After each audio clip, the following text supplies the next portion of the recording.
नमस्कार दर्शक बंधु एबे 300 यूनिट पर्यंत मागणा बिजुली देबे कि सरकार स्पष्ट कले विभागीय मंत्री। संपूर्ण खबर देखिबा। ओडिशार विधानसभा निर्वाचन पूर्वरु तत्कालीन सरकार 150 यूनिट पर्यंत मागणा बिजुली देबाकू घोषणा करथिले। अन्यपट प्रधानमंत्री सूर्यघर मागणा बिजुली केंद्रीय योजना अधीन रे छात उपरे सोलार प्रकल्प स्थापन करुवा घरगुड़ी 300 यूनिट पर्यंत बिल देवाकू पड़िबो नाही बोली भाजपा कहिथिला, जहाकू नै एबे द्वंद्व उपजिबारु विभागीय मंत्री स्पष्टीकरण रखिछन्ती।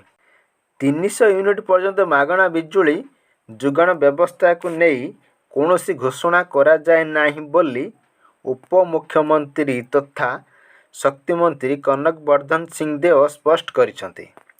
से कहिसंती प्रधानमंत्री सूर्यघर मागणा बिजुली केंद्रीय योजना अधीन रे छात उपरे सोलार प्रकल्प स्थापन करुवा घरगुड़ी 300 यूनिट पर्यंत बिल देवाकू पड़िबो नाही।